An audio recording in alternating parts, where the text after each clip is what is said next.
Episode के start में Goyan boat में बैठ के जा रहा होता है।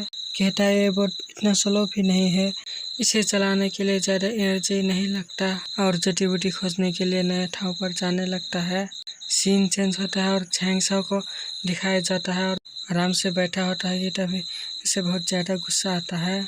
झैंग साओ के सर्वेंट पूछता है क्या हुआ। झैंग साओ कहता है गोयन के पीछे मैंने 2 गार्ड भेजा था, वो मर गए। सर्वेंट कहता है वो दोनों दरवाजे के एक्सपर्ट हैं, अभी भी इतने सारे खजाने रखते हैं, क्या ऐसा हो सकता है कि वे अपने पासवर्ड उसे दे देंगे। झैंग साओ कहता है असंभव, उनका सीक्रेट ऑर्डर शरीर के अंदर छिपा है। झैंग साओ अपने पावर से अपने 2 गार्ड मरे हुए के पास एनर्जी भेजता है, इससे मरे हुए गार्ड का पता चल जाता है। झैंग साओ कहता है उनके शरीर का लोकेशन शहर के बाहर नॉर्थ में 50 मील दूर है, फिर बहुत तेजी से वहां पर जाने के लिए कहता है। और झैंग साओ कहता है गुयान को खोजना है और उसे मारना है। सीन चेंज होता है लू और उसके आदमी के दिखाए जाते हैं जो बहुत घायल होते हैं। लू कहते हैं गुयान के अकेले जाने के बाद हमें एक और मॉन्स्टर का सामना करना पड़ता है। एक मॉन्स्टर को दिखाया जाता है और लू भाग रहा होता है। एक स्टूडेंट लू से कहता है क्या वो फायर स्पिरिट लॉर्ड का उपयोग नहीं था, गुयान इसे एक झटके में कर सकता था। लू कहता है फायर का उपयोग निश्चित रूप से नहीं है, बहुत आसान, मैंने देखा है।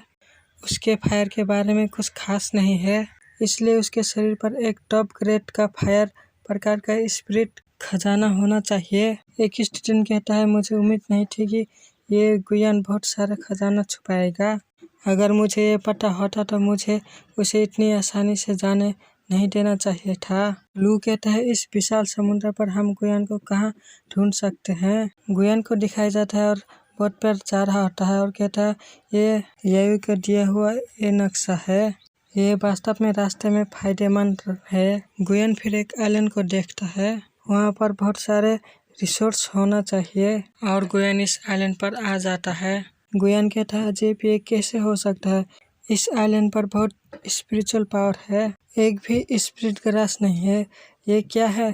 फिर गुयान एक लड़की के चिल्लाने की आवाज़ सुनता है, वहाँ पर एक आदमी कहता है तुम क्या चिल्ला रहे हो, मैंने अभी तक आपका इलाज नहीं किया है। एक बूढ़ा आदमी और एक लड़की बैठे होते हैं और इस लड़की का नाम कामिशी होता है।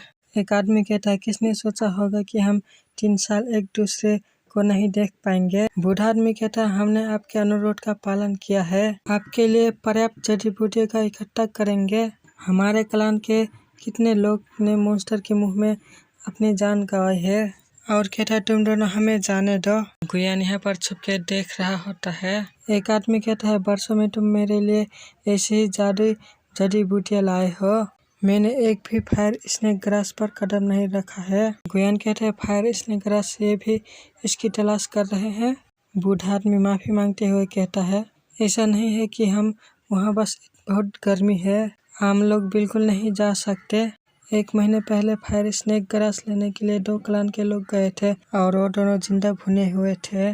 फिर ये आदमी चिल्लाते हुए कहता है तुम्हारे कबीले के ना जाने कितने मर जाते हैं, इसका मुझे कोई लेना देना नहीं है। यदि फायर स्नेक ग्रास 3 दिन के भीतर ना दिखे तो आपका पूरा परिवार आपके साथ दफन कर दिया जाएगा। बूढ़ा आदमी दया मांगते हुए कहता है जूली में यंग और मिडिल एज के लोग अनगिनत मर चुके हैं, मेरे परिवार के लिए बस एक रास्ता छोड़ दो। फिर ये आदमी कहता है क्या तुम नहीं समझते कि मैं क्या कह रहा हूँ। फिर ये आदमी गुयान को छुपा हुआ देख लेता है और बाहर आने के लिए कहता है और गुयान बाहर आ जाता है। फिर एक कीड़ा को दिखाया जाता है और रेंगते हुए उस आदमी के पास आ जाता है। इस कीड़े के मदद से गुयान को खोजा होता है। गुयान अपने मन में कहता है मैंने इस जानवर को सेट में सुना है और ये मायावी और परोपकारी होता है। एक आदमी गुयान को ग्रेट करते हुए कहता है तुम तो किंगसन मैन का एक प्रैक्टिशनर हो। दूसरा आदमी कहता है जब से आपको ये जगह मिली है हम में से 3 एक साथ साझा कर लेंगे, इस सीक्रेट को कैसे रखेंगे। दूसरा आदमी फिर अपने हाथ पीछे लगते हुए एक अटैक बना लेता है। फिर गुयान को एक पीछे से स्नेक आकर अटैक कर देता है। दोनों आदमी गुयान से कहते हैं आज तुम्हें मरना होगा। फिर गुयान बहुत तेजी से यहाँ से भागने लगता है। सांप और अजीब से जीव गुयान का पीछा करने लगते हैं। कामिशी फिर एक आदमी पर अटैक कर देता है लेकिन ये आदमी देख लेता है। गुयान को एक मौका मिल जाता है और अपने फायर से उस स्नेक को मार देता है। गुयन फिर अपने थंडरबोल्ट बिल से उन दोनों को जोरदार बिजली का झटका देता है। इस अटैक से दोनों बहुत ज़्यादा घायल हो जाते हैं। ये आदमी फिर यहाँ से भागने की कोशिश करता है, लेकिन गुयन अपने फायर से अटैक कर देता है और वो आदमी ज़मीन पर गिर जाता है। फिर ये बूढ़ा आदमी कहता है, हम आपके प्रति निष्ठा की शपथ लेने को तैयार है, अपने निर्देशों का पालन करेंगे, आपके लिए हर्प और ट्रेजर लाएंगे। गुयन कहता है, आपने गलत समझा, मैं एक एंजल नहीं हूँ, आपको मेरे लिए कुछ करने की आवश्यकता नहीं है। गुयन कामिशी के पास आता है और मेडिकल हर्प देते हुए कहता है, आपकी चोट को तेजी से ठीक कर सकता है। गुयन कहता है, मैं तुमसे कुछ पूछना चाहता हूँ, क्या आप जानते हैं हाइड्रेंजिया कहाँ खोजते हैं? बूढ़ा आदमी कहता है, वो स्थान है जहाँ बहुत गर्म होता है, हम आम लोग बिल्कुल भी करीब नहीं जा सकते। गुयन कहता है, मैं तुम्हें जाने नहीं दूंगा, मैं खुद जा रहा हूँ। बूढ़ा आदमी कहता है, आपको खुद ही जाना होगा। गुयन कहता है, उस जगह में क्या गलत है? बूढ़ा आदमी कहता है, नहीं, ये वो जगह नहीं है जहाँ जाना संभव है, ये बहुत खतरनाक है। कामिशी कहती है, समूह में अन्य गंभीर रूप से घायल लोग हैं, आप मुझे मेडिसिन का एक और बोतल दे सकते हैं? मैं आपके लिए मार्ग का लीड करूँगा। गुयन कहता है, कोई बात नहीं, मैं तुम्हें 2 और बोतल दूंगा। फिर 2 बोतल पाके बहुत खुश हो जाती है। गुयन कहता है, अब मुझे हाइड्रेंजिया खोजने के लिए मदद करना होगा। फिर दोनों जाने लगते हैं और गुयन झेंगसाओ के गार्ड को मार रहा होता है और उनके ट्रेजर बॉक्स खोल के हेरता है। बहुत सारे हर्ब और पिल और अन्य मैजिक हथियार होते हैं।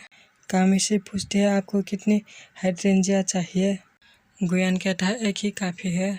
गुयन कहता है, जब मैं एक फायर स्नेक ग्रास प्राप्त कर लेता हूँ तो मैं यहाँ से चला जाऊँगा। और कहता है, मेरा संभावना है कि आपका क्लान का एक अलग द्वीप पर रहता है, अगर मैं पहले की तरह कमीनी से मिलता हूँ तो बुरा होगा। कामिशी कहते हैं, तुमने क्या कहा, कोई और कैसे हो सकता है, तुम कौन हो? इतने में ही आज का एपिसोड ख़त्म हो जाता है। फिर मिलेंगे नेक्स्ट एपिसोड में।